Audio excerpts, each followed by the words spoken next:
Assalamualaikum warahmatullahi wabarakatuh. Akkam jirtu daawwattoota hordoftoota keenya fayyaa keessanii nagaa keessanii har'a hoduu gabaa birrii gabaa gurraachaa maalirra akka ga'e isinitti himuu dhufee jechuudha. Namoonni gabaa gurraachi itti fufee jira moo dhaabbatee jira gaaffii isinitti ta'ee jiru. Har'a namoota birrii ergan gaafadhee ture isiniin jedha. Namoota gabaa karaa baankiidhaa fi gabaa gurraachaatiin jechuudha. Akka himanitti warroonni gabaa gurraacha birrii erganillee yeroodhaaf tasgabbaa'a. Nullee birrii keessan ergaa jennee yeroo isin birrii keessan nutti ergitan birriin kun karaatti qabamee nullee cinqamne isin cinqamuu isin hin barbaachisu.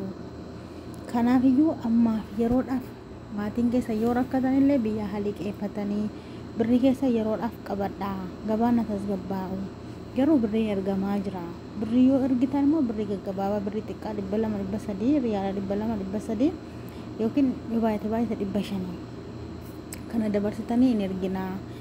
Maaliif birrii 500 nullee yoo harkatti bade kafaluu hin dadhabnu. Isinillee birrii 500 yoo isin biraa bade amma kanatti nullee hin cinqitanii 500 yoo bade garuu 500 miti saantimii 5 baduun in ulfaata.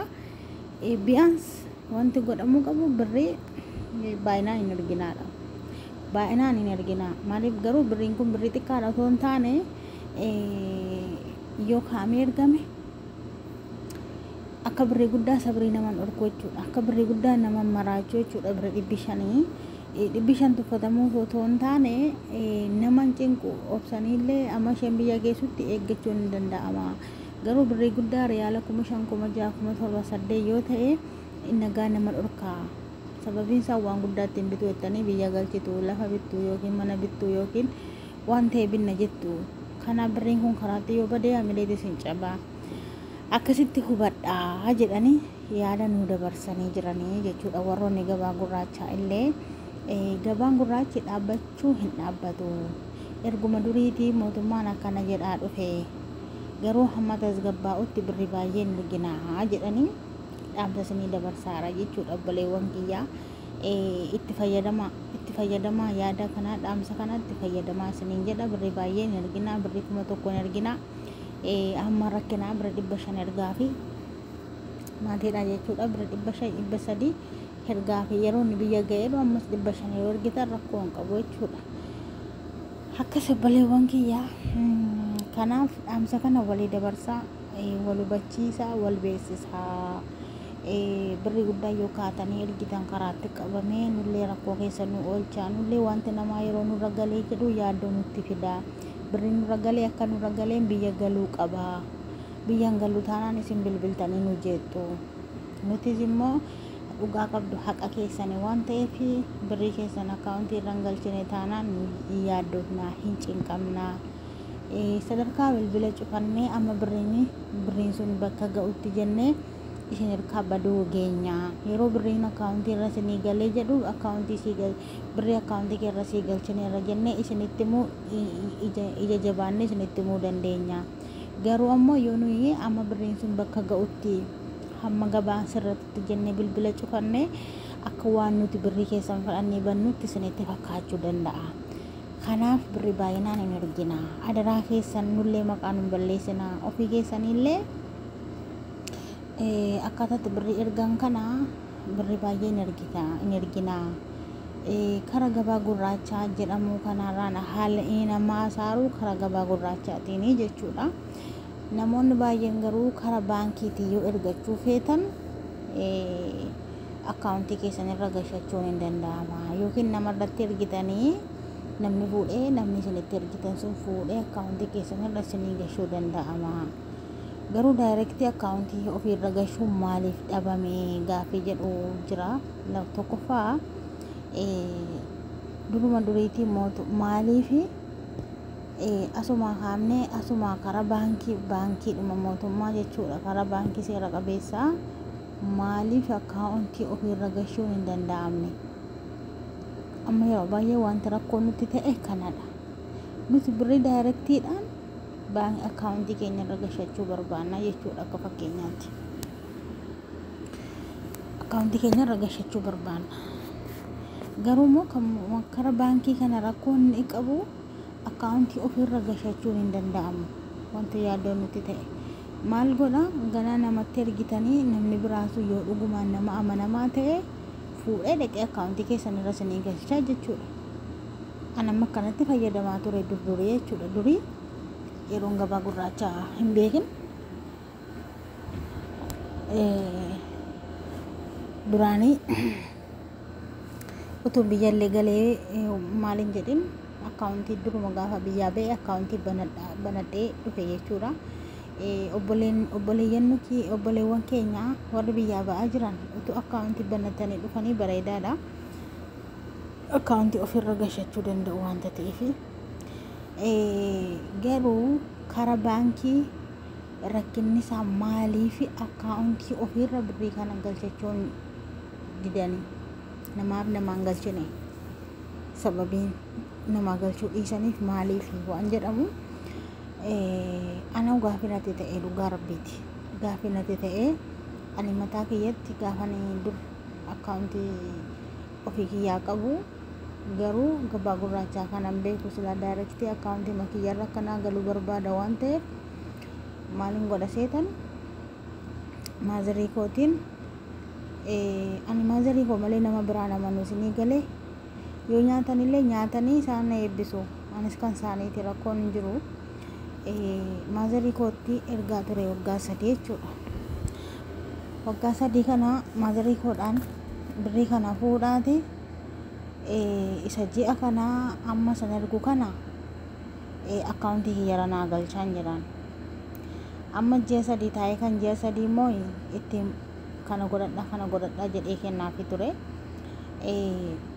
Maqaa isaaniitiin hin galchaa isaan naqanii fuudhanii baankii madaqanii ta'u daftarii kiyya fuudhanii dhaqanii birrii sana baasanii akkaawuntii koo sanarra galchuu jechuudha. Yookiin isaan bifatanii irra galchuu danda'u gaasinii galamtee namni birrii kana akkatti ergitanii namaa galchuu dhiisuu danda'a. Garuu utuu kara baankii mootummaan galchadhaa jedhaa jiru kanaan galchanne eenyuun birriinuu amma nu itti kenninu dhaqee fuudheerra nuu kaa'u eenyuudhanni ammanni kanammaa kan duriiti san durduriin isinitti maara. Haala ammaa immoo akkaawuntii keenyarra gashachuu malee wanti nu baasu tokko hin jiru. Lammata immoo ijoolleen amma karaa gara biyyaa galuu feetanii birrii keessan hiriyaa keessanitti kennadhaa. Nama amantan biyya kanatti waliin hin jirtan gaafa galtan akkaawuntii keessanirra isiniif galchanii yoo utuu addana teessanii akkaawuntii keessanirra yookiin akkaawuntii keessanirra galchattanii rasiitii isinii erganii galtanii akkaawuntii keessan sanarratti mallatteessifattanii rakkoon qabu. Garuu yoo akkaawuntii hin qabdan ta'e immoo amma namni sun galee akkaawuntii amma isin galtanii akkaawuntii banattanitti namni sun birrii sana ji'a 2 of bira isinii kaa'ee yeroo isin galtan naa ergi birrii sana naa ergi bakka akkaawuntii kanarra naa galchi jedhamee itti ergamee karaa gabaa gurraacha akkaawunticharra galchisiifama. Haala kanaan wal gargaaruu hin danda'ama jechuudha. Ijoollee baay'een akkanatti wal gargaaruu danda'u. Anillee mataa kiyyatti yeroon duraan galee an harkumatti fudhee galee dhugaa dubbachuuf yeroo jalqaba galee birrii danaa 2,000 fuudhee galee riyaala 2,000 Itoophiyaa birrii 10,000 naa baase 10,000 wayi naa baase akkaawuntii kiyyarra galchadhee jechuudha. Amma teerraa hambise garuu birrii fudhattanii galtanii zarartanii akkaawuntii keessanirra kee'achuu dandeessu karaa baankii zarartanii jechuudha. Yoo immoo isinii danda'ame keessumatti birrii namatti ergitanii galeen sirkaa fudha namaan hin jedhina. Waan hiriyaa kiyya tokko mudate tokko isinitti hima. Hiriyaa kiyya tokko kanaan dura waggaa 5 dura 6 dura maal goote beektanii obboleessa isheetti akkaawuntii maqaa keetiin banii birrii kanarra naa kaa'e. Keessumaa obboleessa dhiiraatti birrii hin kennatina. Dhugaa rabbii obboleessi dhiiraa ammaal akka ta'e ani hin beeku. Birrii dhalaa kana jaallata. Dhiirri garaa jabaata dhugaa dubbachuudhaaf. maaltu ishee mudate obboleessa isheetti birrii ergatte jechuudha. Hiriyaan kiyyaa birrii ergatte, birrii kana isheedhaatti ergee ji'a tokko ji'a lamallee biran teenye birriin sun dawwalee nangala'aa gaafa isheen nangala'aa bakka nangala'aa hojii dadhabee jettuuni maal jedhe beektanii ilaamee jedheen atu tachi jirtu sitti immoo konaa wayya yooti galtee ani sitti mee maraata kanaafuu birrii kee waan biraarra oolchee jira, birrii kee waan akkana kanaarra oolche gaafate galtummaa waan akkana kanaan sii kennaa jedheen jechuudha. Mudannoon kun waa waggaa 6 duraati isinii galamte. Hiriyaa lubbuu galgalaa ganama wal hubannoodha jechuudha dhugaa rabbi. Achiin dhuftee wal akkanaa obboleessi koo abala baluutti birrii kennadhee akka itti kennatte illee natti himte akkaawuntii aaraa akkaawuntii mataa keetii bani jedhee irra akkaawuntii mataa isaatii kan biraa banee birrii kana irratti ergadhe ishisiin kaanaan jedhe gaafa irratti ergu amma immoo tutiin galiin sitti himaa birrii kee waan akkanaarra oolche yoo dandeesse taa'ee dalagadhu yoo dadhabde immoo ani birrii kee balleessee jira jedheen mallaa wayyaa naan jettee natti bilbilte walitti himna mitiire anillee akkanuma kiyyatti hima dhugaa rabbi ilaameen jedheen isinni kun sila ta'e an durumayyuu sitti himaan ture hin jedheen obboleettii kee irratti ergadhu dubartiin birrii baay'een fixxu isinii galamte dubartiin birrii baay'een balleessitu yoo balleessiteeyyuu birrii 5,000 hin baay'in caalmaan nyaattu hin balleessitu waan baaftu waan waxiidhuma warra dhiiraa immoo waan guddaa naganna jedhanii hojii akkanaa hojjenna jedhanii birrii kanatti duraa balleessu. Kanaaf lamuu obboleessa kee kanatti hin ergine isin garuu obboleessa isin tokko isin haadhoodha. Ani immoo kan inni kana jedhaa waan ati rakkina kee kanatti himteefidha. Birrii kee kana obboleettii keessee kanatti kennadhu malee nama biraatti hin laatinii hin jedheen. Achumaan ishettee abbaan manaasee immoo isheen obboleettii ishee sun abbaan manaasee ishee kadhaa nama ilmi rabbii nama barateedha nama diinii rabbii barsiisuudha. Achumaan abbaan manaasee illee nama rabbiin sodaatudha nama fidii birrii obboleettii keetii kenni jedhee nama jalaa balleessu illee miti kanaaf birrii kee isheetti abaluutti kennadhu jedheen. Achi dhuguma gootee kana booda aandi jettee lafaa kaate birrii ishee dalagatte utuma jettu birriin illee dabalaa dhufe obboleettii ishee kanatti ergatte birrii baay'ee irra godhatte meeshaalee biyya asii yeroo ergitu ishee irratti maqaa isheetiin ergattee isheen baasistee fi mucaan waan hundaa obboleettii isheetti amantee ergatte galtee obboleettii ishee harkaa birrii ishee illee fudhatte jechuudha. Birrii ishee obboleettiin ishee hin keesseefi meeshaa ishee baafteef seeraan keesseefi akkasittiin gaafa isheen erga isheen heerumte illee obboleettii ishee sana kan gargaaraa ture jechuudha. Baay'ee wal gargaaraa turan. Amma warri dhiiraa yoo isin rakkattan illee mana isaanii dhaxxanii guyyaa tokko lamaan bultanii isinii galamti. Haati manaa isaanii nuun jaallattu.